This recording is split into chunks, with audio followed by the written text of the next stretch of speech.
ఇటువైపు చూడండి అమ్మా. సరే, ఇక్కడ సీరియల్ జరుగుతుంది అనుకోండి, మీకు ఇష్టం వచ్చిన సీరియల్, సరేనా? చూసుకుంటారా? మీకు ఇష్టం వచ్చిన సినిమా అనుకోండి, ఇష్టమైన సినిమా, ఇష్టమైన సీరియల్, ఎలా చూస్తారు చెప్పండి? చెప్పండి, ఎలా చూస్తారు? దొంగలు వచ్చినా ఎత్తుపోయారు కానీ ఎత్తుపోయాడు సౌండ్ చేయకుండా ఎత్తుపోండి అంటారు చూసారా, డిస్టర్బ్ అవ్వకుండా. అవునా కదా? కాబట్టి అలాగ మీరు జాగ్రత్తగా దీన్ని చూడండి, వినండి. చదవబడిన లేఖనంలో నుంచి లూకా సువార్త 14వ అధ్యాయము 16వ వచనం మనం చదవబడిన లేఖన భాగంలో నుంచి దీనికి రిలేటెడ్ గా మత్తయి సువార్త 22వ అధ్యాయము 1 నుంచి 10 వచనాల్లో కూడా ఒక లేఖన భాగం ఉంది. ఆ లేఖన భాగం కూడా ఏంటంటే, ఒక ద్రాక్ష తోట ఉందంట, దానికి ఒక యజమానుడు ఒకని కావలి వాడిని పెట్టాడు. మరి ఆ ద్రాక్ష తోటలో పెట్టినటువంటి దాని కొరకు డబ్బులు ఇమ్మని, లేదంటే దానికి సంబంధించినటువంటి కూలి, లేదంటే దాన్ని ఏమన్నారు చెప్తారు కదా, అదేదన్నా అరువు ఇస్తే అంటారు కదా, అప్పు కాదమ్మా,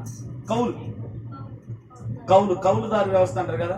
ద్రాక్ష తోట వేరే వాళ్ళకి కౌలు ఇస్తే కొంచెం ఫ్యాన్ తగ్గించిన నానా, ఈ ఫ్యాన్ తగ్గించి సౌండ్ ఎక్కువ వస్తుంది.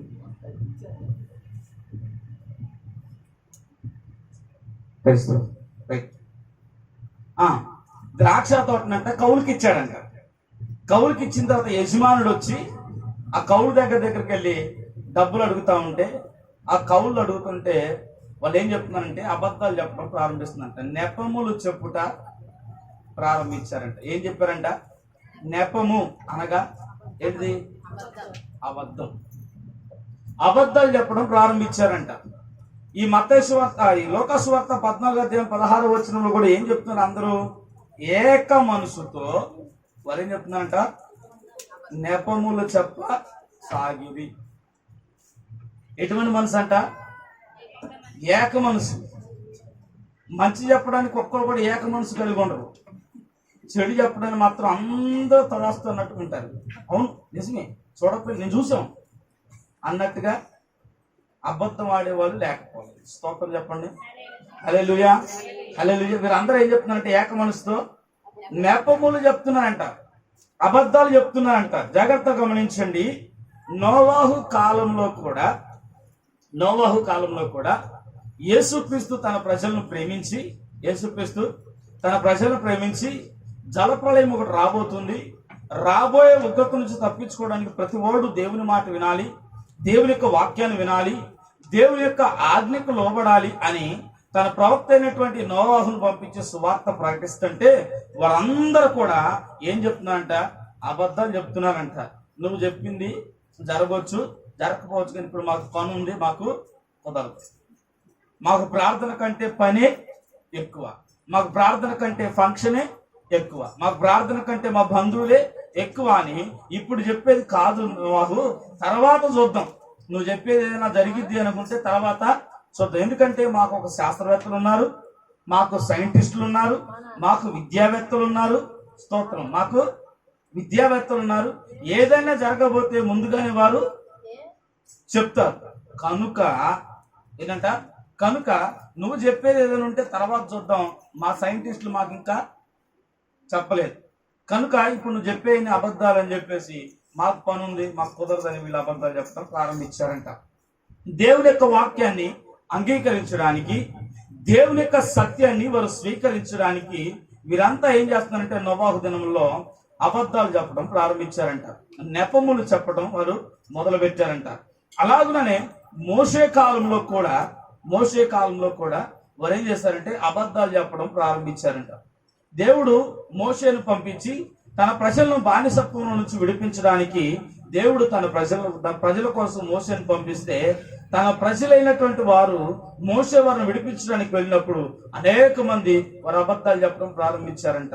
మేము రాములే, మాకు పని ఉందిలే, మాకు ఇక్కడే బాగుందిలే, మాకు ఇదే ఒకటి అన్నట్లుగా, మాకు వేరు పనులు ఉన్నాయి, వేరు కార్యక్రమములు ఉన్నాయని చెప్పేసి దేవుని యొక్క ఆజ్ఞను వారు అనుసరించడానికి, దేవుని యొక్క కృపను వారు పొందుకోవడానికి వారందరూ కూడా ఏం చెప్తున్నారంటే అబద్ధాలు చెప్పడం ప్రారంభించారంట. అలాగనే నోవాహు కాదు, ఏలియా కాలంలో, యేసుక్రీస్తు కాలంలో కూడా అందరూ ఏం చెప్తున్నారంట? ఒకటే మాట, ఒకటే భజన. ఏంటది? అబద్ధం. ఈ రోజున ఒకసారి సంగమా ప్రశ్న వేసుకోండి. నీవు దేవుని మందిరానికి రావడానికి, నువ్వు దేవుని యొక్క వాక్యాన్ని వినడానికి నీ జీవితంలో ఎన్ని అబద్ధములు రోజు చెప్తున్నావు ఒకసారి ఆలోచించుకో. నోవాహు దినముల్లో జరిగినట్లనే మనుష్య కుమారుడు దినములో జరుగునని లూకా సువార్త 17వ అధ్యాయంలో ఉంది. నోవాహు దినముల్లో జరిగినట్లుగానే మనుష్య కుమారుడు దినముల్లో జరుగుతుంది. నోవాహు దినముల్లో ఎలాగైతే అబద్ధాలు చెప్పుకుంటూ బ్రతికారో, దేవుని యొక్క ఉగ్రతను పొందుకున్నారో, ఈ రోజున వధువు సంఘంగా సిద్ధపడుతున్న ఈ వర్తమానం అంగీకరించినటువంటి వారు కూడా అబద్ధములు చెప్తూ, నెపములు చెప్తూ, తప్పించుకోవడానికి సాకులు చెప్తూ, రకరకాల ప్రయత్నాలు చేస్తూ దేవుని యొక్క ఉగ్రతను పొందుకున్నటువంటి వారుగా నేను ఉంటున్నాం. ఒకసారి ఆలోచించుకోండి. ఇప్పుడు ప్రస్తుత కాలంలో ఎలాగున్నాం? అమ్మా, ప్రార్థనకు వస్తున్నారా? అబద్ధం. ఎందుకు రాలేదు? అబద్ధం.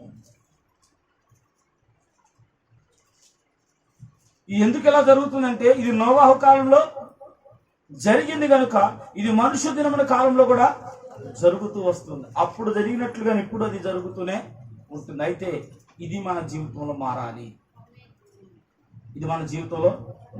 జాగ్రత్తగా గమనించండి. ఇక్కడ ఈ చదవబడిన లేఖన భాగంలో నుంచి 3 అంశాలు ఇక్కడ రాయబడి ఉన్నాయి. 3 అంశాలు ఏంటంటే, మొదటగా పిలువబడిన వారు. రాసుకోగలిగిన వారు చక్కగా రాసుకోండి. వినగలిగిన వాళ్ళు, మైండ్లో స్టోర్ చేసుకున్న వాళ్ళు మైండ్లో స్టోర్ చేసుకోండి. నేను ఏమంటానంటే, మైండ్లో స్టోర్ చేసుకోవడం అంటే కష్టం. అదే లోక సంబంధమైన విషయాలు అయితే మైండ్లో స్టోర్ చేసుకుంటుంది. గిగాబైట్ అయింది, టెరాబైట్ కూడా అయిపోయింది. అదే దేవునికి సంబంధించినటువంటి విషయం అయితే ఎంబీ కూడా అవుతుంది. అర్థమైంది? ఎంబీకి గిగాబైట్లకి. దేవుని సంగతులు స్టోర్ చేసుకోవడానికి ఇది ఎంబీ అవుతుంది. కానీ లోక సంబంధమైన విషయాలు మాత్రం గిగాబైట్, టెరాబైట్ అయింది. తెలుసా? గిగాబైట్, టెరాబైట్ అంటే ఎక్కువ మెమరీ. అవునా? ఎంబీ అంటే పోయిన ఆదివారం ఏం చెప్పామమ్మా? పోయిన ఆదివారం ఏం చెప్పాం? ఇదే ఎంబీ. ఎన్టీఆర్ మొదటి సినిమా ఏంటి? ఇప్పుడు చెప్పర్లే. ఎందుకు? తక్కువ మైండ్లో తిరిగింది కానీ నోటి దాకా అన్నయ్య ఏమంటాడో. ఇది టెర్రర్. అంటే ఎప్పుడో జరిగిన లోక సంగతులు మైండ్లో గుర్తుపెట్టుకుంటారు, కానీ దేవుని సంబంధానికి వచ్చేసరికి అంతా కొద్దిగే కొరతే. అంతా ఏంటంట కొద్దిగే. కాబట్టి మనం అలా ఉండడానికి అలా ఉండడానికి కాదు మనం ఈ వర్తమానాన్ని అంగీకరించింది. అలా ఉండడానికి కాదు మనం దేవుని యొక్క పిలుపుని అందుకుంది. సరే, ఈ చదవబడిన లేఖన భాగం నుంచి 3 అంశాలు. మొదట ఏంటంట? పిలువబడిన వారు. రెండవది, పిలువబడిన వారు నిరాకరించారు. రెండవది, స్వస్థత పిలుపు, అనగా రోగులు, కుంటివారు, గుడ్డివారు, ఊచ చేయగలిగిన వారిని పిలిచాడు. రెండో పిలుపు ఏంటంట? స్వస్థత కొరకు పిలుపు. మూడో పిలుపు ఏంటంటే ఏ భేదము లేకుండా అందరిని పిలిచారు. ఎలాగంటే రాజవీధుల్లో ఉన్నవారిని, కంచెల్లో ఉన్నవారిని అందరిని కూడా పిలిచాడు. ఈ 3 పిలుపులు ఇక్కడ నిలబడ్డాయి. ఈ 3 పిలుపులు పిలిచినప్పటికీ ఈ 3 పిలుపులకి ఎవ్వరు కూడా లోబడలేదు. మొదటగా పిలువబడిన వారు ఎవరంటే ఇశ్రాయేలు ప్రజలు. ఎవరంట? ఇశ్రాయేలు ప్రజలు. వారు పిలువబడిన వారు, వారు ఎన్నిక చేయబడిన జనాంగం. దేవుడు నా స్వరక్తం ఇచ్చి కొన్న నా ప్రజలు అని గొప్పగా చెప్పినటువంటి వారు ఇశ్రాయేలు ప్రజలు. వారు దేవుడు పిలుపుని అంగీకరించకుండా, వారు దేవుని యొక్క ఆజ్ఞను అనుసరించకుండా, వారు సొంత చిత్తాన్ని నెరవేర్చుకుంటూ, వారు సొంత ఆలోచన ప్రకారంగా వారు జీవిస్తూ, దేవుని యొక్క వాక్యానికి, దేవునికి విరుద్ధంగా జీవిస్తూ, వారు నెపములు చెప్పుకుంటూ దేవుని యొక్క ఉగ్రతకు పాలై నోవాహు దినములలో ఏమైంటే సర్వనాశనం చేయబడ్డవారు. రెండవది, స్వస్థత కొరకు పిలుపు. అంటే యేసుక్రీస్తు ఈ భూమి మీదకి వచ్చిన తర్వాత అనేకమైనటువంటి రోగుల్ని స్వస్థపరిచాడు, అనేకమైనటువంటి దెయ్యాలను నెలగొట్టాడు, కుంటివారిని, గుడ్డివారిని, ఊత చేయగలిగిన వారిని అనేక మందిని దేవుడు స్వస్థపరిచాడు. రామని చెప్పరా? ఏమో నువ్వు చెప్తున్నావు అన్నట్టు అన్నట్టు చెప్తున్నాను. చూచి నమ్మిన వారి కంటే చూడక నమ్మిన వారి ధన్యులు. యేసు ప్రభు స్వస్థపరిచాడు లేదని ఇప్పుడు 50,000 పెట్టి యెరూషలేముకి వెళ్ళి ఎంక్వైరీ చేయనవసరం అవసరం లేదు. స్తోత్రం చెప్పండి. చెప్తారా? ఎంక్వైరీ చేస్తే 50,000 పెట్టుకొని చేయలేదు. చూచి నమ్మిన వారి కంటే చూడక నమ్మిన వారు ధన్యులు. యేసు ప్రభు గుడ్డివాడిని స్వస్థపరిచాడంటే ఆమె అంతే చేస్తాడు. ఆయనే సృష్టించింది. గుడ్డోని కలగజేసింది ఆయనే, మూగోడిని, కుంటోని అందరు కలగజేసింది ఆయనే. అలా ఎందుకు? ఆయన నామమునకు మహిమ కలగడం కోసం. ఆమేన్. కాబట్టి రెండవ పిలుపు ఏంటంటే స్వస్థ పిలుపు. యేసుక్రీస్తు ఈ భూమి మీదకి వచ్చి అనేక మంది రోగులను, వ్యాధి గల వాళ్ళను స్వస్థపరిచాడు. స్వస్థపరిచాడా? స్వస్థపరిచిన తర్వాత కూడా యేసు ప్రభువుని వారు అంగీకరించారా? అంగీకరించకపోగా ఏం చేశారంటే, వీళ్ళు బయలుదేరు దెయ్యాల అధిపతి, వీడు దెయ్యం పట్టినోడు అని చెప్పి, మాకు మోసే ధర్మశాస్త్రం ఉంది, మేము ఆ సంఘ పోళ్ళం, మేము ఈ సంఘ పోళ్ళం, మేము ఆల్రెడీ పాతుకుపోయిన వాళ్ళం అని చెప్పేసి వాళ్ళు అబద్ధాలు చెప్పడం, నెపములు చెప్పడం తప్పించుకోవడానికి, సత్యము నుంచి సర్వసత్యం నుంచి తప్పించుకోవడానికి వారు ఏం చెప్తున్నారంటే నెపములు చెప్పడం ప్రారంభించారంటే యేసుక్రీస్తు దినాల్లో. అలాగునని ఈ చివరి కాలంలో ఏ భేదము లేదు, అందరూ పిలిచాడు. రాజులేమి, యాజకులేమి, సామంతులేమి అందరిని పిలిచాడు దేవుడు. రాజవీధుల్లోకి వెళ్ళమన్నాడు, కంచెల్లోకి వెళ్ళమన్నాడు. అవునా? రాజవీధుల్లో అంటే ఏంటి? సుఖమును అనుభవిస్తూ, సంతోషాన్ని అనుభవిస్తూ, దేవుడే లేడని బ్రతుకుతూ, నాస్తికులు దేవుడే లేడని వారు ఎంతో ఆనందాన్ని అనుభవిస్తూ ఉంటున్నటువంటి వారు, గొప్ప గొప్ప పేరు ప్రఖ్యాతలు కలిగిన వారు, ఘనత, ఉన్నతమైనటువంటి ఆస్తి అంతస్తులు, అందచందాలు కలిగినటువంటి వారి దగ్గరికి వెళ్ళమన్నాడు. కంచెలంటే ఏంటి? ఇరుకులతో, ఇబ్బందులతో, కష్టాలతో, అప్పులతో, రోగాలతో బాధపడుతున్న వారి యొద్దకు, తినడానికి తిండి లేక చచ్చిపోతున్నటువంటి వారి దగ్గరకు కూడా దేవుడు వెళ్ళమన్నాడు. చివరి కాలాల్లో ఏ భేదం లేదు, అందరికీ ఏం చేశాడంట?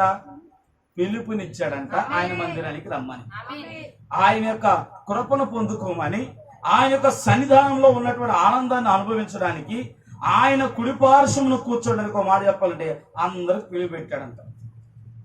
పిలిస్తే తన దాసుని పంపించి అందరూ ఏం చెప్తున్నారంట? సాకులు చెప్తున్నారు, అబద్ధాలు చెప్తున్నారు, నిరాకరిస్తున్నారు దేవుని యొక్క మాటను. ఒకే మనసుతో కుదరట్లేదన్నా, పనవట్ల తీరట్ల పిల్లలతో. ఇవన్నీ ఏంటి? జాగ్రత్తగా గమనించండి. దేవుని ప్రవక్త చక్కటి వర్తమానాన్ని మనకి ఉదయకాల సమయం మందు బోధించారు. ఒకసారి మాట మీరు చూస్తే, నీ జీవితం సువార్తకు తగినట్లుగా ఉందా అనేటువంటి వర్తమానంలో 20వ పారాగ్రాఫ్ మెసేజ్ ఆఫ్ దేవుడు ఉంటే వారి దగ్గర ఫోన్లో ఉంటే తీసి చదవండి, చదివి ప్రయత్నం చేయండి. మెసేజ్ ఆఫ్ దేవుడు ఫోన్లో ఉందా లేదా?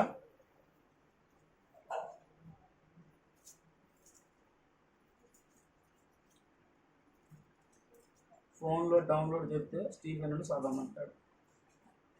అదే డౌన్లోడ్ చేయకుండా అంటే లేదు అని ఒక చెప్పొచ్చుగా, చెప్పచ్చా? లేదు కాదా? సరే చూడండి, 24వ పారాగ్రాఫ్లో, దేవుని వాక్యం వినకుండా ఆయన ఆహ్వానాన్ని నిరాకరించి మానవుడెప్పుడూ నెపములు చెప్పుచున్నాడని యేసు ఇక్కడ చెప్పుచున్నాడు. ఇది దేవుని విందని దృఢంగా తెలిసినప్పటికీ నెపములు చెప్పుచూనే ఆయన ఆహ్వానాన్ని తిరస్కరించి తప్పించుకొనుచున్నారు. ఏం చేస్తున్నారంట? ఇది దేవుని యొక్క వాక్యమని, ఈ దేవుని యొక్క పిలుపు అని తెలిసి కూడా ఏం చేస్తున్నారంట? ఏం చేస్తున్నారు? అబద్ధాలు చెప్తున్నారు. ఇంకా చెప్పాలంటే, దేవుడు ఒక ఆహ్వానాన్ని ఇచ్చినప్పుడు ఎవడైనను దాన్ని తిరస్కరించిన ఎడల తీర్పు తప్ప మరేమీ వానికి మిగలదు. ఇదంట దేవుని యొక్క ఆహ్వానం ఇచ్చినప్పుడు, దేవుడు తన ఆహ్వానాన్ని ఇచ్చినప్పుడు ఎవడైనను దాన్ని తిరస్కరించిన ఎడల ఇక వాడికి తీర్పు తప్ప వేరొకటి మిగలదంట.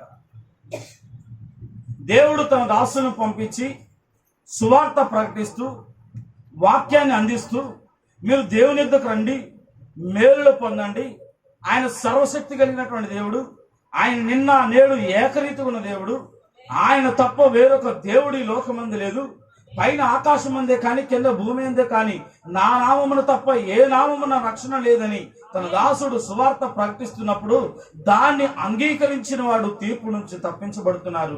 దాన్ని అంగీకరించకుండా తిరస్కరించిన వాడికి తీర్పు తప్ప మరొకటి మిగట్లేదంట.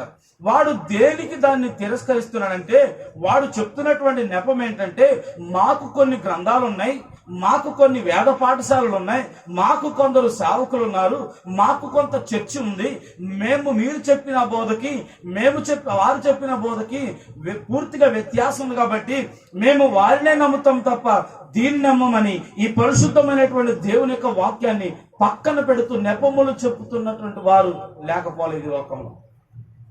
దేవుడు ఏం చెప్తున్నాడు? నేను తప్ప వేరొక దేవుడు లేడు, పైన ఆకాశం అందే కానీ కింద భూమి అందే కానీ నాకు తప్ప, నా నామంలో తప్ప వేరొక నామంలో రక్షణ లేదు అని చెప్తుంటే, ఈరోజు దేవుడిచ్చిన పిలుపును అంగీకరించకుండా ఏం చేస్తున్నారంట? మనుషులు ఏం చేస్తున్నారు చెప్పండి? తిరస్కరిస్తున్నారు. ఎలాగా?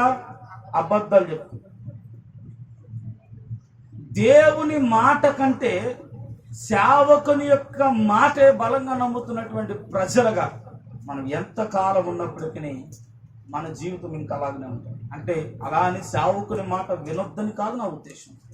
అపోస్తలుడైన పౌలు గారు సువార్త ప్రకటిస్తున్నప్పుడు అక్కడ ఉన్నటువంటి బెరియా సంఘం అంట, ఆయన చెప్పింది వాక్యానుసారంగా ఉందా లేదా, నా సేవకుడు చెప్పింది వాక్యానుసారంగా ఉందా లేదా అని లేఖనాల్ని పరిశోధించేవాళ్ళు అంట. అందుకోసం దాన్ని గొప్ప సంఘం అన్నాడు దేవుడే.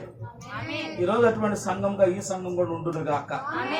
మనం బైబిలే చదవం, మళ్ళీ ఆమె చెప్తారే ఎట్లాగని చెబుతారు స్తోత్రం, అవునా? మనం కూడా అటువంటి సంఘం ఉండాలి. సేవకుడు చెప్తున్నటువంటి మాటలు వాక్యానుసారంగా ఉన్నాయా? ఒక్క సంగతి గుర్తుపెట్టుకోండి, ఎప్పుడైతే నీ సేవకుడు చెప్తున్నటువంటి మాట వాక్యానుసారంగా ఉన్నానని లేఖనాలను పరిశోధించగలుగుతావో ఎటువంటి దుష్టుడు వచ్చినా నిన్ను అపహరించలేడు, నిన్ను మోసం చేయలేడు. ఒకే ఒక్క అధ్యాయం ఉన్నటువంటి బైబిల్ చదవటానికి అవ్వ బద్దకిచ్చింది కాక మోసపోయింది. స్తోత్రం చెప్పండి. ఒకే ఒక్క అధ్యాయం, ఒకే ఒక్క వచనం ఉన్న బైబిల్ ఉంది అవ్వ దగ్గర. అబ్బా, మన దగ్గర కూడా అలాంటిది ఉంటే అంత బాగుండో కదా. ఏంటది? ఈ పండు తిన్నదినమని నిత్యముగా చచ్చదు. ఆ ఒక్క రెఫరెన్సే, ఆ ఒక్క అధ్యాయం, ఆ ఒక్క వచనం ఉందంటే అవ్వ దగ్గర బైబిల్. చెప్పిన మాట ఎలా మోసపోయింది అవ్వ? ఎలా మోసపోయింది? ఏదైతే తినొద్దని దేవుడు చెప్పాడో అది తిని మోసపోయింది. ఆమె దగ్గర ఉన్న బైబిల్ ఏంటి? ఈ పండు తిన్న దినమున నిశ్చయంగా చచ్చేదమని ఒకే ఒక్క రెఫరెన్స్ కలిగిన బైబిల్ ఉంది. అది కనుక రోజు చదివినట్టయితే మోసపోయేది కాదు. ఏడాదికి ఒకసారి, పండగకు ఒకసారి, ఆదివారానికి ఒకసారి దులిపేసుకుని వచ్చేది కాబట్టి మోసపోయింది. ఈరోజు అలాగే ఉన్నాం మనం కూడా. దేవుని నామమున మహిమ కలుగును గాక. నువ్వు ఎప్పుడైతే నిత్యము దేవుని యొక్క వాక్యాన్ని వింటావో, నిత్యము దేవుని యొక్క వాక్యాన్ని చదువుతావో, ఎవ్వడు నిన్ను చెరపలేడు, ఎవ్వడు నిన్ను మోసం చేయలేడు. అర్థమవుతుందా? కాబట్టి మనం ఏం చేయాలంట? దేవుని యొక్క వాక్యాన్ని చదువు. నేను చెప్పినటువంటి మాట, నీ సేవకుడు చెప్పినటువంటి మాట వాక్యానుసారంగా ఉందా లేదా నువ్వు ఎప్పుడైతే ప్రశ్నించుకోగలవో, ఎప్పుడైతే నువ్వు అలా చేయగలవో, ఇక నువ్వు ఎన్నడూ కూడా మోసపోవు, భిన్నమైన బోధల వైపు తిరగవు. కడుపు కూటు కోసం చేసే బోధలేవో దేవుని యొక్క వాక్యం ఏదో నువ్వు తెలుసుకోగలవు. దేవుని నామమున మహిమ కలుగును గాక. అయితే జాగ్రత్త గమనించండి, దేవుని యొక్క వాక్యాన్ని తిరస్కరించిన వానికి తీర్పు తప్ప మరొకటంట మిగలదంట. దేవుని నామమున మహిమ కలుగును గాక. ఇంకా చదువుతాం, జాగ్రత్త గమనించండి. ఎందుకనగా కృపా కంచెను అతను దాటుచున్నాడు. ఎవరైతే వాక్యాన్ని అంగీకరించట్లేదో, ఎవరైతే క్రమాన్ని పాటించున్నప్పుడు ఆ క్రమాన్ని వారు పాటించకుండా ఉంటున్నారో, మందిరంలో బుధవారం ఆదివారం ప్రార్థన జరుగుతున్నప్పుడు అది వాటిని పాటించకుండా ఆ క్రమాలకు రాకుండా ఎవరైతే వారు తప్పు పడుతున్నారో వారు కృప అనే కంచెని ఏం చేస్తున్నారంట? దాటిపోతున్నారంట. ఏం చేస్తున్నారంట? కృప అనేటువంటి కంచెను వారు దాటి ఉన్నారు. కృపా సరిహద్దును దాటిన వ్యక్తికి దేవుని యొక్క ఉగ్రత ఏ మిగిలింది ఏంటంట? దేవుని మాట హద్దు మీరారు అంటే మనకు మిగిలేదేంటి? ఉగ్రత. కృప అనేటువంటి హద్దు కనుక మనం మీరితే, మన విచ్చలవిడిగా కనుక మనం చేసుకోగలిగితే, దేవుడు చెప్పిన దాన్ని చేయకుండా మన ఇష్టం వచ్చిన దాన్ని మనం చేసుకుంటూ ముందుకు వెళ్తే మనకు ఉగ్రత తప్ప ఇంకేది కూడా మిగిలిన, మనం ఉగ్రత పాలవలసినటువంటి పరిస్థితి. అన్ని కాలంలో మానవుడు ఆ విధంగా చేస్తున్నాడు. బైబిల్లో దరిదాపు అన్ని యుగాల్లో అట్లాగే జరుగుతుంది. అంటే అన్ని కాలాల్లో ఇలాగే జరుగుతుందంట. మనుషులు ఏం చేస్తున్నారంట? దేవుని మాటను కాదనుకొని దేవుని యొక్క వాక్యాన్ని కాదనుకొని వారి ఇష్టాన్ని వారు కొనసాగిస్తూ దేవుని యొక్క మాటకు లోబడకుండా వారు జరిగిస్తున్నారంట. ఇలాగే దేవుని యొక్క వాక్యాన్ని పొందుకున్నటువంటి వారు ఇప్పుడు తిరగబాటు చేస్తున్నటువంటి రష్యా ఒకప్పుడు పరిశుద్ధాత్మ అభిషేకాన్ని పొందుకున్నటువంటి దేశం అంట. ఒకప్పుడు రష్యా పరిశుద్ధాత్మ కుమ్మరింపుకున్న ఉన్న దేశం అంట. ఒకనొక టైంలో రష్యాపై దేవుడు పరిశుద్ధాత్మను కుమ్మరించినప్పుడు వారు ఆ పరిశుద్ధాత్మను అంగీకరించకుండా వారు నెపములు చెప్పడాన్ని బట్టి వారు కమ్యూనిస్టులుగా తయారై ఈ రోజున దేశం మీద వాళ్ళు ఏం చేస్తున్నారంటే తిరుగుబాటు చేస్తున్నారు. కమ్యూనిస్ట్ యొక్క పనేంటి? కమ్యూనిస్ట్ పనేంటి?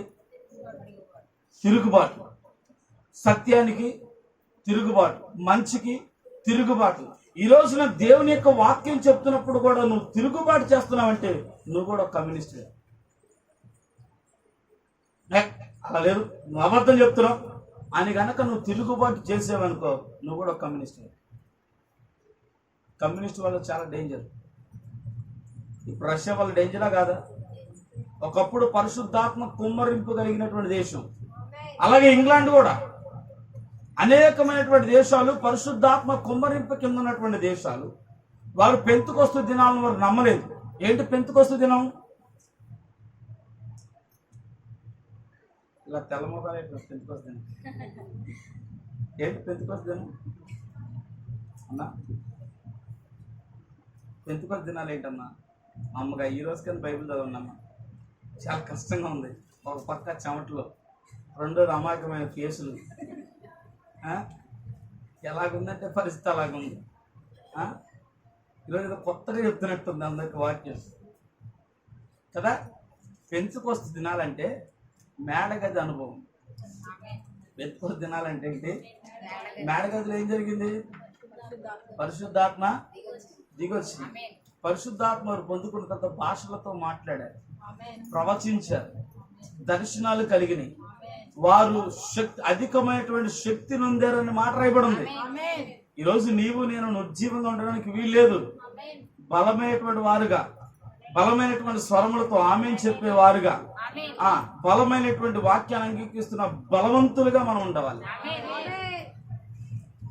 అప్పుడున్నటువంటి పెంతుకొస్తు దినాలు మనం అంగీకరించేవారు కాదంట.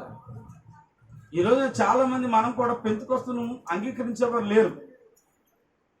పెంతుకొస్తును అనుభవించమంటే ఆ అంగీకరించడం సంఘాన్ని నేను అంగీకరించమని కాదు నా ఉద్దేశం. పెంతుకొస్తును అంగీకరించమంటే పెంతుకొస్తు సంఘాన్ని అంగీకరించమని కాదు నా ఉద్దేశం.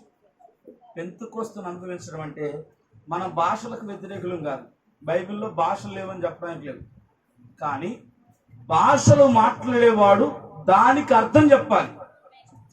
భాషలు మాట్లాడేవాడు దానికి అర్థం చెప్పకపోతే అక్కడ సంఘములో మౌనంగా ఉండాలి. చదవండి కావాలంటే లేఖనాలు నా మాట.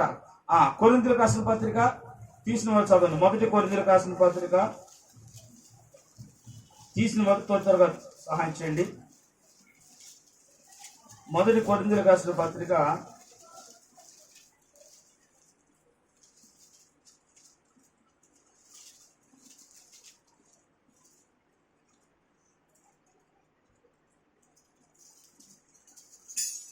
11 కాదనుకుంటా.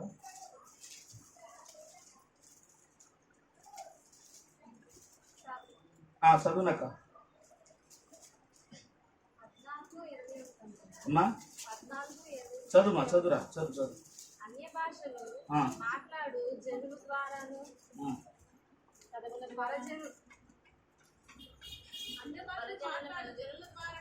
చూడమ్మా 14, 13 చదువునమ్మా. 12 చదవండి. మీరు ఆత్మ సంబంధమైన వరముల విషయమై ఆసక్తి గలవారు గనుక సంఘమునకు క్షేమాభివృద్ధి కలుగ నిమిత్తము అవి మీకు విస్తరించినట్లు ప్రయత్నం చేయుడి.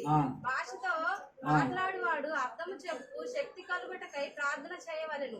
నేను భాషతో ప్రార్థన చేసిన ఎడల నా ఆత్మ ప్రార్థన చేయును గాని నా మనస్సు ఫలవంతముగా ఉండదు. కాబట్టి ఆత్మతో ప్రార్థన చేతును, మనసుతోను ప్రార్థన చేతును. ఆత్మతో పాడుదును, మనసుతోను పాడుదును. లేని ఎడల నీవు ఆత్మతో స్తోత్రము చెప్పినప్పుడు ఉపదేశము పొందని వాడు నీవు చెప్పు దానిని గ్రహింపలేడు. గనుక నీవు కృతజ్ఞతాస్తుతులు చెల్లించినప్పుడు ఆమేన్ అని అని వాడెలాగూ పలుకును. నీవైతే బాగుగానే కృతజ్ఞతాస్తుతులు చెల్లించుచున్నావు గాని ఎదుటివాడు క్షేమాభివృద్ధి పొందడు. నేను మీ అందరికంటే ఎక్కువగా భాషతో మాట్లాడుచున్నాను, అందుకు దేవుని స్తుతించుదును. అయినను సంఘములలో భాష చూడండి దానికంటే 21 నుంచి కూడా ఒకసారి చదవండి.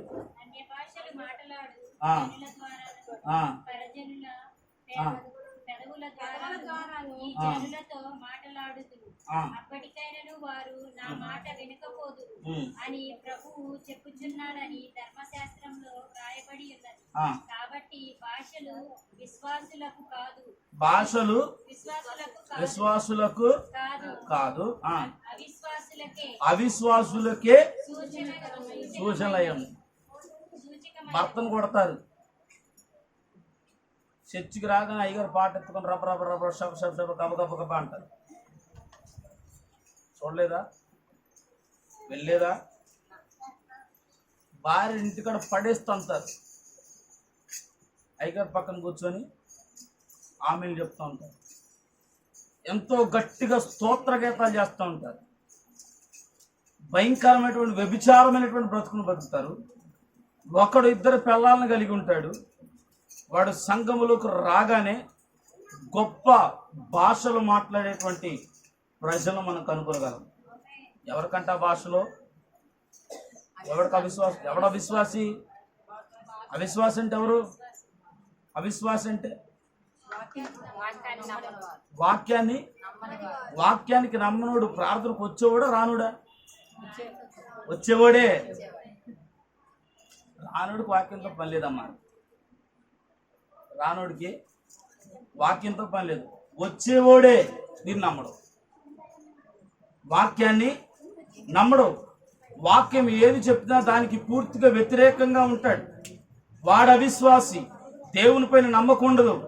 ఏ దేవునికైతే ప్రార్థన చేస్తాడో, ఏ దేవుని గురించి అయితే పాడతాడో, ఏ దేవుని గురించి అయితే స్తుతిస్తాడో, ఏ దేవుడు గొప్పవాడని చెప్తాడో, ఏ దేవుడు కుంటివాడిని బాగు చేస్తాడు, గుడ్డివాడిని బాగు చేస్తాడు, చెవిటివాడిని బాగు చేస్తాడు, చనిపోయిన వారిని లేపుతాడని ఏ దేవుని గురించి అయితే గొప్పగా భజన చేస్తాడో ఆ వ్యక్తే దేవుని తన కార్యం వచ్చేసరికి నమ్మని అవిశ్వాసిగా ఉంటా ఉన్నాడు. ఎవడంటే ప్రార్థనకి వెళ్ళేవాడే. వాడే ఎక్కువ భక్తిని కనబరిచేది కూడా.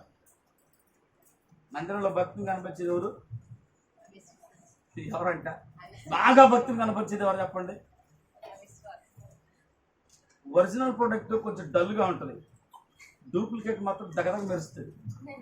అందుకోసం చైనా వాడు ప్రోడక్ట్ అందరికి భలే ఇష్టం. రైట్, నిజమా కాదా?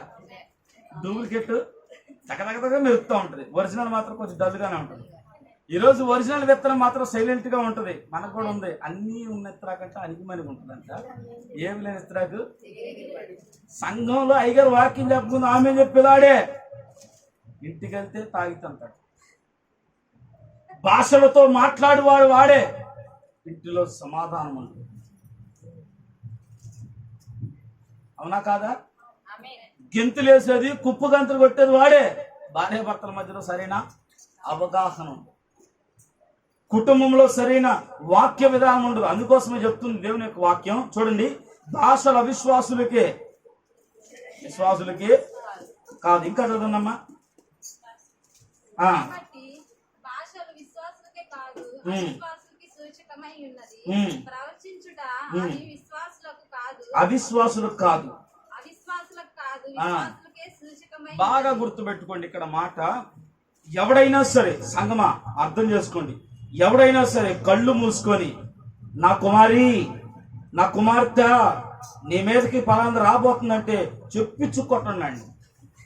బలిపీఠం నుండి చెప్తున్నా, కళ్ళు మూసుకొని ఎవడైనా సరే ప్రవచనము చెప్తున్నాడు అంటే నా కుమారి, నా కుమార్తె, ఇదిగో దేవుడు నీ మీదకి అది తీసుకొస్తున్నాడు అని గనక ఎవడైనా సరే నా కుమారి అని రేఖం తిప్పితే గోమె పెట్టుకొట్టండి. స్తోత్రం చెప్తున్నాను, చెప్పండి స్తోత్రం. దేవుడు ఎన్నడూ కూడా ఆ మాట పలకలేదు. నోవాహు దినముల్లో దేవుని ఉగ్రం వస్తున్నప్పుడు జనాల ముందుకెళ్ళి, ఒరే అవిశ్వాసమైన జనులారా, ఇదిగో నా కుమారులారా, నా కుమార్తెలారా, ఇదిగో జల ప్రళయం వస్తుంది, జాగ్రత్తగా ఉండండి అని ప్రకటించాడు నోవాహు. సర్ప సంతానమా, రాబో ఉగ్రత నుంచి తప్పించుకోవడానికి జాగ్రత్త పడమని ప్రవచించాడు. ఇది ప్రవచనం అంటే. అర్థమైందా? అర్థమైందా? కాబట్టి అవిశ్వాసి మాత్రమే, వేషధారి మాత్రమే ఇలాగ ప్రవచిస్తాడు. ఏమని? ఇదిగో దేవుని అంత రాబోతుంది, ఇదిగో ఇదిగో కుమార్తె, ఇదిగో కుమారుడా, ఇదిగో ఏంటి, ఇదిగో ఏంటి, అదిగో. ఏ కుమార్తె చెప్తుంది? నీ కుమార్తె, నీ ఇంట్లో నీ కుమార్తె సరిగా ఉండదు. కుమారి,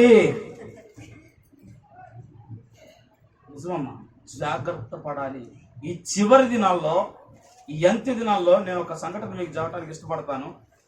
కరోనా టైంలో మేమందరం కూడా అక్కడ ఉన్నటువంటి మా అద్దె ఇంట్లో మేమందరం బయట కూర్చొని ప్రార్థన చేసుకుంటా ఉన్నాం. అందరం కలిసి ప్రార్థన చేసుకుంటూ సడన్గా నేను ఒక రోజున ఎందుకు అనిపించింది, అసలు కరోనా స్టేటస్ ఏంటని చెప్పేసి యూట్యూబ్ ఆన్ చేసిన. యావత్ ప్రపంచ దేశం అంతా కూడా ఇది ఎందుకు వచ్చిందో తెలియక, ఎవరు పంపించారో తెలియక సతమతమవుతుంటే, గొప్ప గొప్ప వరాలు కలిగిన, స్వస్థత, దర్శన, ప్రవచన వరం కలిగి దేవుని చేత బహుబలముగా వాడబడుతున్నటువంటి సేవకులు కూడా నోరు మూసుకొని కూర్చుంటే, హనుమాన్ జంక్షన్ లో ఒక ఆయన ఉంటాడు. ఆయన అంటాడు, కుమార్తె, ఇదిగో ఇప్పటికైనా మారండే అని ప్రవచనం చెప్తాం. మీ యూట్యూబ్ లో చూస్తే తెలుస్తుంది సంగతి. చాలా దుఃఖం వేసింది. ఒక పక్కన రోగాలు వచ్చి, కరువులు వచ్చి నాశనం అయిపోతున్నా కానీ వ్యక్తి యొక్క జీవితంలో అవిశ్వాసం పోవట్లేదు. ఈరోజు నీవు నేను అటువంటి అవిశ్వాస బ్రతుకులు బతకూడదనే దేవుడు ఈరోజు నీకు ఈ మాట చెప్తాను. కాబట్టి అవిశ్వాసి అన్నాడు కూడా, అవిశ్వాసి ప్రవచించే ప్రవచనం అది కరెక్ట్ కాదంట. మీరు అది ఎలా కరెక్ట్ కాదన్నా అని నువ్వు చెప్పగలిగితే, వాడు జీవితము వాక్యానుసారంగా ఉందా లేదని నువ్వు చూడగలిగితే, వాడు ప్రవచించే ప్రవచనం తప్పు. అర్థమైందా? 24 గంటలు నేను టీవీ దగ్గర కూర్చుంటాను. ఒక్క సీరియల్ కూడా మిస్ చేయను. లేదు, ఒక గట్టిగా నాకు నచ్చిన ఒకే ఒక సినిమా ఉంది, ఒక సీరియల్ ఉంది, నేను కూర్చుంటా. నేను ప్రవచిస్తే అది వాక్యానుసారమా? అది వాక్యానుసారమా? ఎందుకని? ఎందుకు చెప్పండి? ఎందుకమ్మా? అల్లరితో కూడిన ఆటపాటలు దేవుడు వద్దన్నాడు. మరి అల్లరితో కూడిన ఆటపాటల్ని అంగీకరించి నీవు సినిమా థియేటర్లోకి వెళ్ళి కూర్చునే మనం, టీవీల దగ్గర కూర్చునే మనం, ఎక్కడ ముచ్చట్లు చెప్తాడో అక్కడ ముందు అరుగు మీద కూర్చునే మనం చెప్తే దాని అంగీకారం అయిద్దా? అంగీకారం వద్దా? ఒకసారి ఆలోచించండి. అవిశ్వాసులు ప్రవచించడం, అవిశ్వాసులు కాదంట ప్రవచనం. ఎవరికి ప్రవచనం ఎవరిస్తారంట? చదవండి అక్కడ మాట.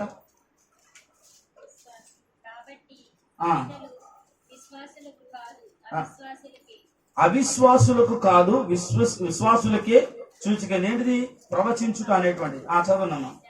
సంఘమంతయు ఏకములో కూడి అందరూ భాషలతో మాట్లాడుచుండగా ఉపదేశము పొందిన వారెవరైనను అవిశ్వాసులైన వారు లోపలికి వచ్చిన యెడల వీరు వెర్రి మాటలాడుచున్నారు అనుకుందరు కదా.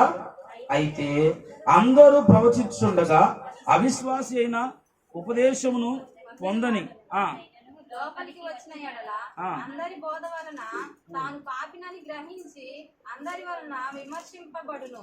అప్పుడు అతని హృదయము రహస్యములు బయలుపడును. ఇందువలన దేవుడు నిజముగా మీలో ఉన్నాడని ప్రచురము చేయుచు అతడు సాగిలపడి దేవునికి నమస్కారం చేయును. సరేమా, చూడండి ఏం చెప్తుంది.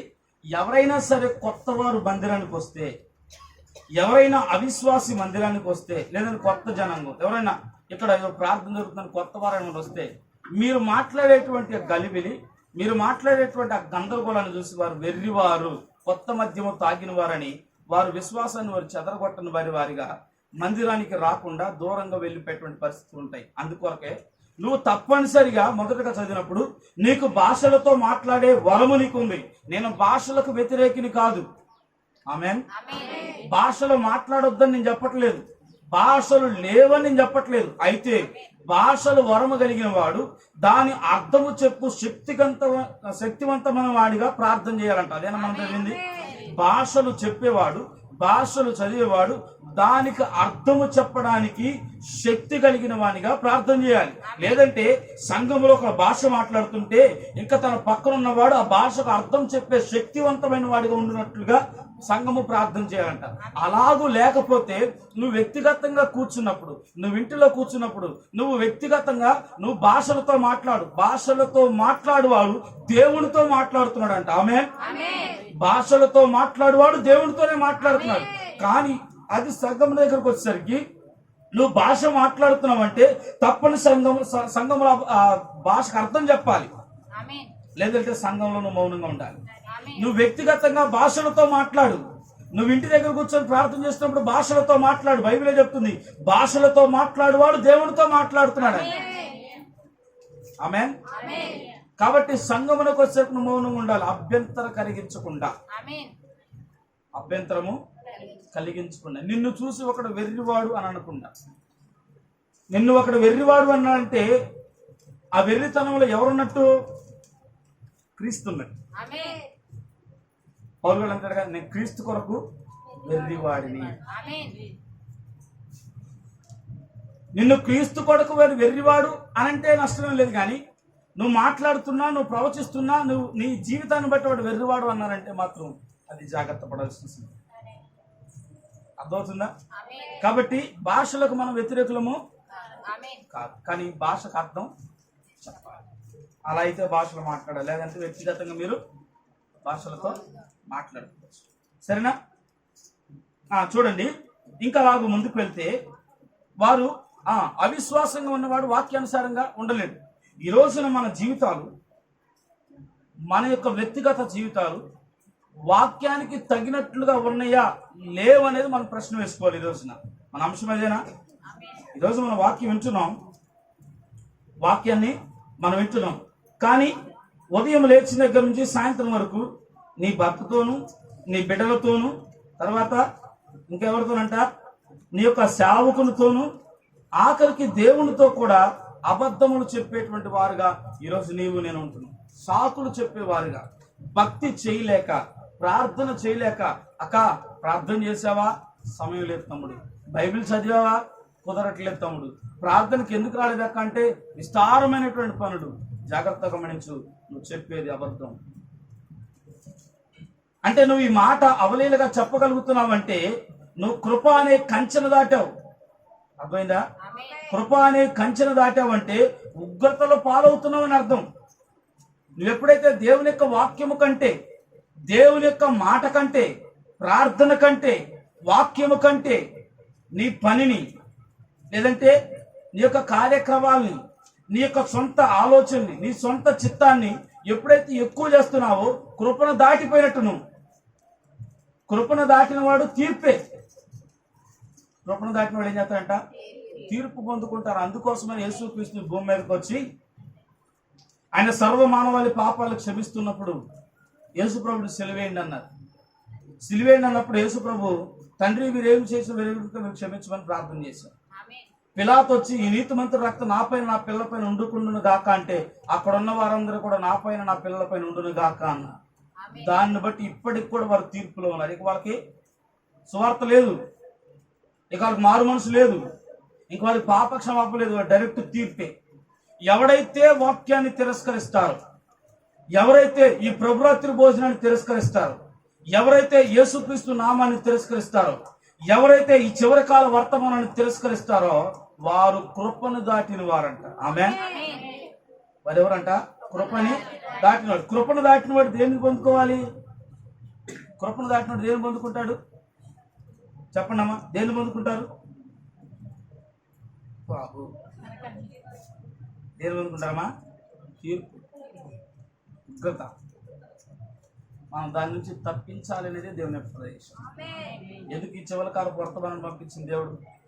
మన ఉగ్రత పాలవు. నోవాహును పంపించింది దేవుడు. నోవాహును పంపించింది ఎందుకు? జలప్రళయం నుంచి, ఉగ్రత నుంచి. నోవాహు చెప్తున్నప్పుడు కూడా ఇలాగే మన దగ్గర కూర్చున్నట్టు పల్లీకి ఎత్తున్నారంట. నోవా చెప్తున్నప్పుడు కూడా పల్లీకి ఎత్తున్నారంట. ఈరోజు ప్రజలు కూడా అలాగే ఉంది.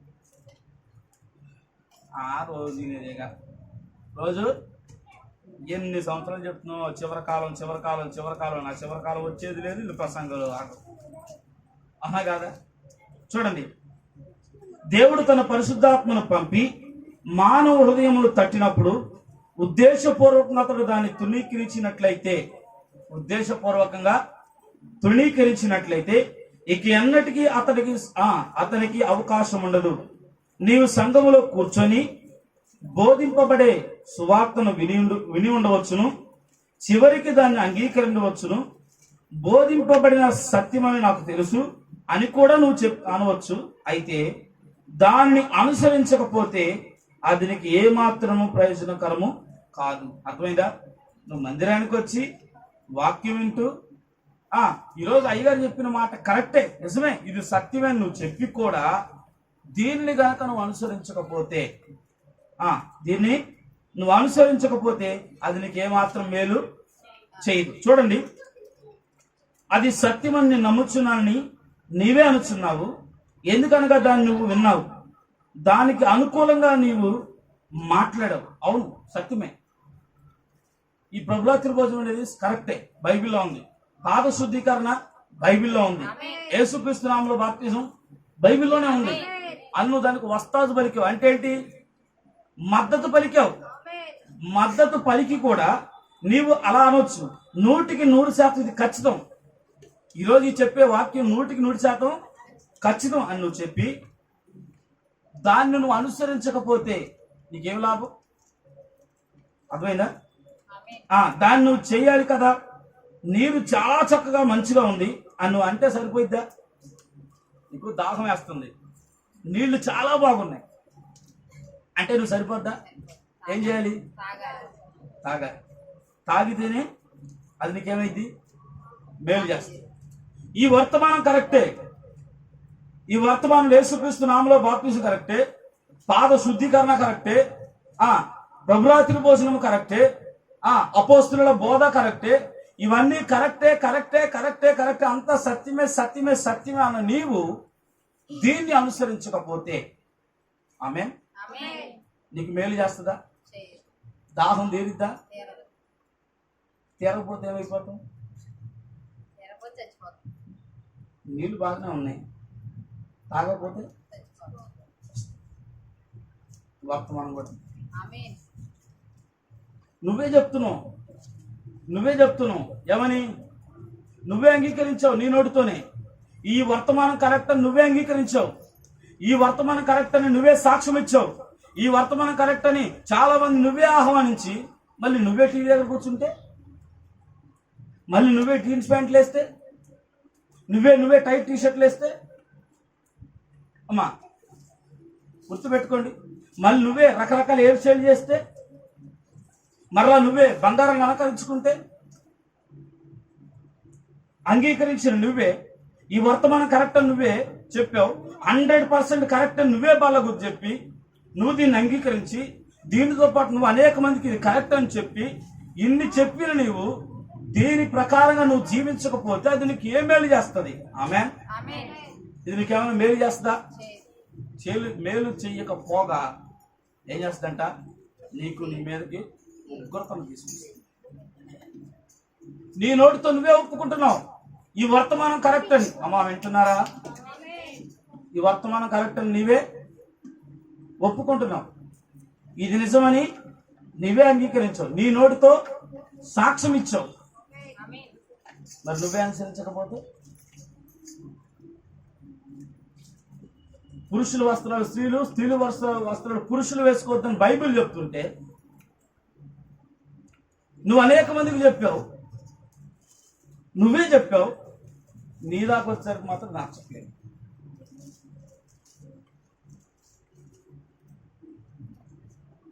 ప్రవక్తను ఒక రోజు అంట, నేను ముగిస్తాను. ప్రవక్తను ఒక రోజు అంట ఒక సహోదరు అడిగిందంట, టీవీ చూడొద్దు అని బైబిల్లో ఉందా? టీవీ చూడొద్దని బైబిల్లో ఉందా? నువ్వు టీవీల గురించి టీవీ ప్రసంగికుడు అయ్యో బాగా టీవీ చూడొద్దు అని చెప్పేసి ఓ తెగ గోల్ చేస్తున్నావు. టీవీ చూడొద్దని బైబిల్లో ఉందా అని అడిగినట్ట. ఈరోజు ఎంతమందికి ఆ ప్రశ్న తలెత్తుతుందో అందరి మొక్కలు దగ్గర వెళ్ళిపోతాం అమ్మయ్యా అని. అందరి మొక్కల్లో వెలుగు వస్తుంది, వెలుగుతో వచ్చినట్టు కరెక్ట్ వచ్చిన ప్రశ్న కదా, మన మనసుకు నచ్చిన ప్రశ్న, మనం ఎప్పటి నుంచో మన హృదయాల్లో మెదులుతున్న ప్రశ్న కదా. అయితే ప్రవక్త కూడా ఇదే ప్రశ్న వస్తే ప్రవక్త అన్నాడట, టీవీ చూడొద్దు అని అయితే బైబిల్ చెప్పలేదు, కానీ ఆ బైబిల్లో ఉన్న దేవుడు నాకు చెప్పాడు నువ్వు టెలివిజన్ చూడొద్దు అని. అది నీ ఇంటిలో ఉండొద్దు, పెట్టొద్దు అని నాకు చెప్పాడు దేవుడు. కనుక నేను చేస్తున్నా, మీరు చేస్తే చేయండి, లేకపోతే లేదా. ఇప్పుడు అర్థం చేసుకోండి, ప్రవక్తను పొందినవాడు ప్రవక్త ఫలాన్ని పొందుతాడు, సేవకుడని చేర్చుకున్నవాడిని సేవకుని ఫలాన్ని పొందుకుంటాడు, ప్రవక్త అని నమ్మి ప్రవక్తను చేర్చుకున్నవాడిని ప్రవక్త ఫలాన్ని పొందుకుంటాడు. ఆమె అపోస్తలుడైన పౌలు గారు అన్నాడు, నేను క్రీస్తును పోలి నడుచుకున్నట్లు మీరు నన్ను పోలి నడుచుకోండి అన్నాడు. ఆమె కాబట్టి యేసుక్రీస్తు ప్రవక్తకి ఏదైతే చెప్పాడు, ఇప్పుడు యేసుక్రీస్తు పౌలుకి ఏదైనా సంగతి చెప్పాడు అనుకో, ఇప్పుడు అదే సంగతి మనకు కూడా చెప్తున్నట్టుగా, నేను మోషేకు తోడైనట్టు నీకును తోడైంట అన్నాడు. కాబట్టి మోషేకు తోడైన దేవుడు నీకు నాకు కూడా తోడున్నట్టేగా, అంటే ప్రవక్తతో చెప్పిన దేవుడు నీకు నాకు చెప్పినట్టే కదా. ఇప్పుడు దీనికి స్పష్టంగా నీకు రాయాలా, అందుకోసం ఇలా అంటావనే ఇంకో దగ్గర కూడా ఉంది, అల్లరితో కూడిన ఆటపాటలు వద్దనరా. అల్లరితో కూడిన ఆటపాటలు, అల్లరితో కూడిన ఆటపాటలు అంటే ఏంటి? మొదటి ఆట, రెండో ఆట, మూడో ఆట. ఎక్కడ కనపడుతుంది ఈ మాటలు? Matinee show, first show, second show, third show. ఏవి? మొదటి ఆట, రెండో ఆట, మూడో ఆట. అందులో ఉండేదంటే అల్లరేనా? 5,000 రూపాయలు టికెట్ పెట్టుకుని వెళ్తాడు మొదటి రోజు సినిమా చూడటానికి. గోల్ తప్ప ఏమైనా ఉందా? అల్లరేనా? దేవుడు చెప్పింది అదేనా? మరి సీరియల్లో ఉండదు కన్నా, ఉండదుగా, ఉంటుందా? ఉండదా?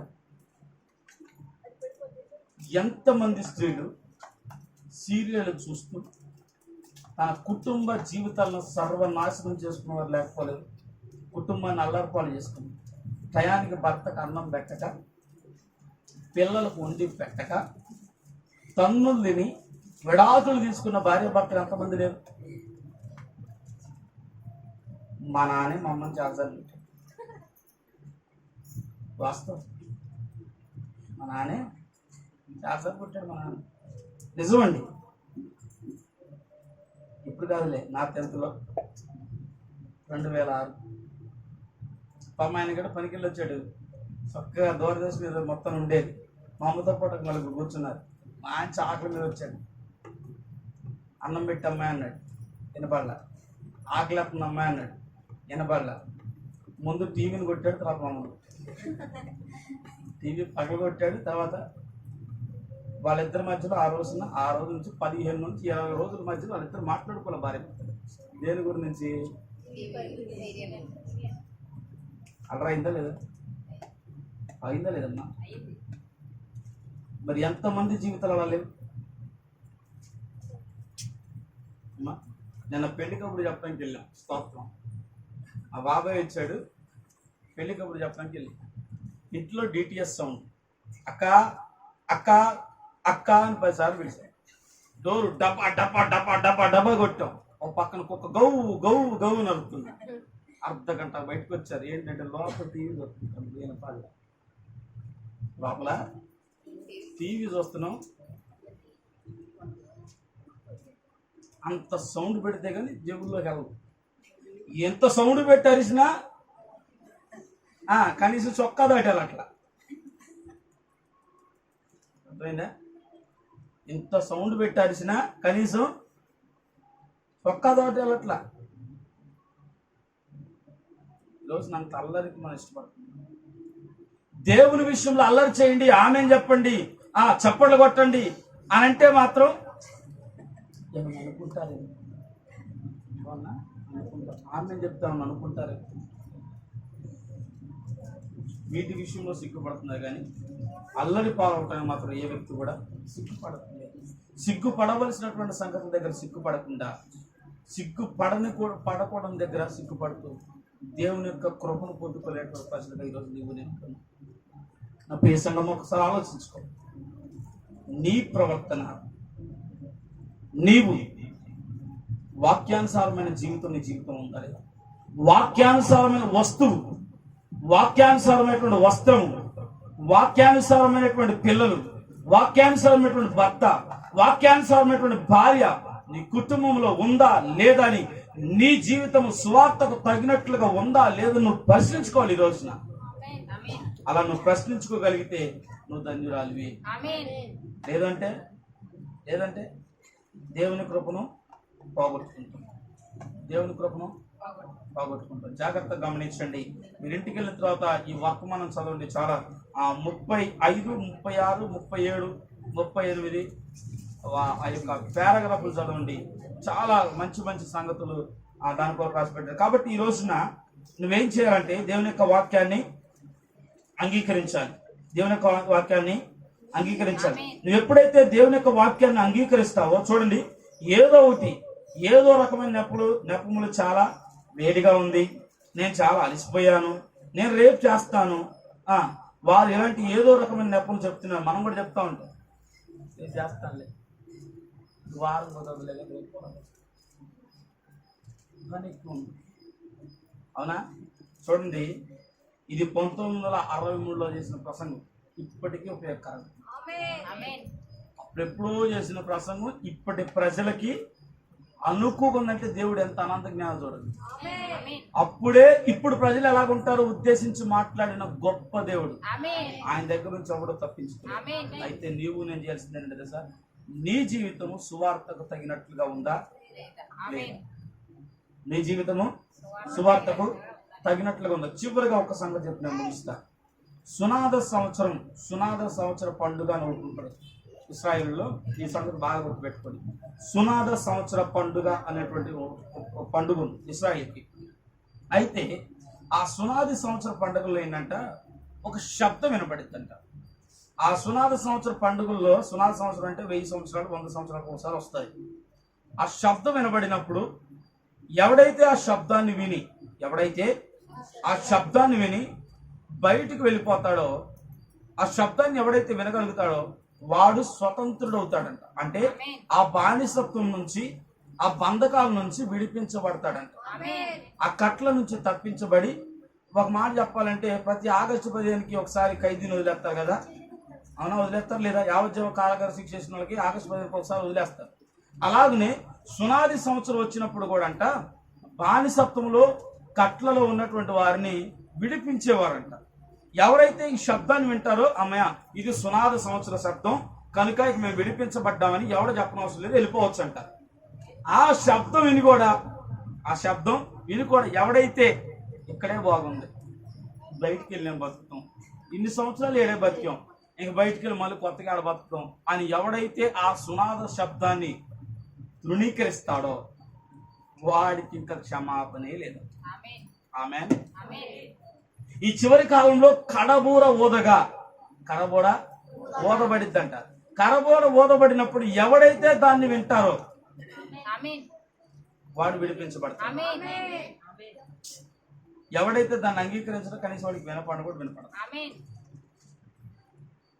వాక్యాన్ని వినబడిన తర్వాత కూడా దాన్ని అంగీకరించకపోతే, ఆమేన్, విడిపించే వాక్యం, స్వస్థత ఇచ్చే వాక్యం, విడుదలిచ్చే వాక్యం, సత్యమైనటువంటి వాక్యముని ఎందుకు వచ్చినప్పుడు కూడా నువ్వు దాన్ని అంగీకరించకుండా నీ బానిసత్వముల నుంచి, నీ పాపముల నుంచి, నీ వ్యసనముల నుంచి కనుక నువ్వు విడిపించబడకుండా ఇదే బాగుంది, ఈ పాపమే బాగుంది, ఈ వ్యసనమే బాగుంది, ఈ అలవాట్లే బాగున్నాయి, ఈ అబద్ధాలే బాగున్నాయి అని నీకు వినిపించబడిన తర్వాత కూడా దాన్ని అంగీకరించకుండా ఇంకా అదే పాపంలో, అదే వ్యసనంలో, అదే కట్లలో గనక నువ్వు కూరుకుపోయి విడిపించబడకుండా గనక నువ్వు ఉన్నట్లయితే, ఈ వాక్యం వినబడినప్పుడు వాటిని విడిచిపెట్టకుండా బయటికి రాకుండా ఇంకా నువ్వు అదే కోపంలో ఉన్నట్లయితే ఇంకా నిన్ను విడిపించడం ఎవరి తరం కాదు. ఇక నీకు విడిపించడానికి అవకాశమే లేదంట.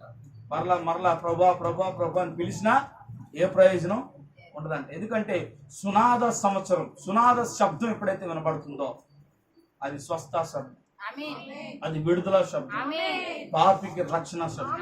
అందుకోసం దేవుని ఒక వాక్యం చెప్తుంది, నేడే రక్షణ దినం. నేడు అనే సమయం ఉండగానే నీ జీవితం ఏం చేయాలంట? సంవత్సరం ఆగి తీసుకుంటా, 6 నెలలాగా తీసుకుంటా, ఉద్యోగం వచ్చిందో తీసుకుంటా, పెళ్ళైన తర్వాత తీసుకుంటా, మా అమ్మకి చెప్పి తీసుకుంటా, మా నాన్నకి చెప్పి తీసుకుంటా అని కనుక నువ్వు ఈ శబ్దాన్ని తృణీకరించావంటే మరలా నేను రక్షించడం ఎందుకు తెలుసా? ఏ దినమున ఏమి సంభవించినప్పటికీ. కాబట్టి నేడే అనుకూల సమయం, నేడే రక్షణ దినం. కాబట్టి నేడు అనే సమయం ఉండగానే నువ్వు సర్చ్ చేసుకో, బాగు చేసుకో, నీ జీవితాన్ని కట్టుకో. అటువంటి కృప దేవుడు మనందరికి దయచేయండి. కళ్ళు మూసుకుని ప్రార్థన చేద్దాం, కళ్ళు మూసుకొని ప్రార్థన చేసుకుందాం. అందరూ కూడా లేచి నిలబడదాం. ఒక్క నిమిషం. ఈ సునాద శబ్దమే నీకు విడుదల శబ్దం. నీకు ప్రతి ఆదివారం, ప్రతి బుధవారం వినబడుతున్నటువంటి ఈ వాక్యమే నీకు సునాద శబ్దమైనది. ఈ వాక్యమే ఒక పండుగ ఉన్నది. నువ్వు ఆదివారం కూడుకోవడం ఒక పండుగ. ఈ పండుగ దినాల్లో నీకు వినబడుతున్నటువంటి శబ్దం ఏదైతుందో ఆ శబ్దాన్ని బట్టి నువ్వు విడిపించబడాలి, ఆ శబ్దాన్ని బట్టి నువ్వు విమోచించబడాలి, ఆ శబ్దాన్ని బట్టి నువ్వు కనికరాన్ని పొందుకోవాలి. దేవుడి యొక్క వాక్యం నీకు వినిపించి, దేవుని యొక్క వాక్యం నిన్ను గద్దించి, దేవుని యొక్క వాక్యం నిన్ను హెచ్చరించిన తర్వాత కూడా దాన్ని విడిచిపెట్టకుండా ఇదే బాగుంది, ఇలాగే బాగుంది, నాకు ఇలాగ నచ్చింది అని కనుక నువ్వు ఉంటే, నా ప్రియ సహోదరి, ఒక సేవకుడిగా, ఒక అన్నగా, ఒక తండ్రిగా నీకు సంగతి చెప్తున్నాను. దేవుని యొక్క వాక్యం చెప్తుంది, నా మాటలు కాదు. సునాద సంవత్సరంలో ఆ శబ్దం వినబడినప్పుడు ఎవడైతే ఆ శబ్దాన్ని విని దాన్ని అంగీకరిస్తాడో వాడు బయటకు వెళ్ళిపోతాడు. ఆ శబ్దాన్ని తృణీకరించిన వాడు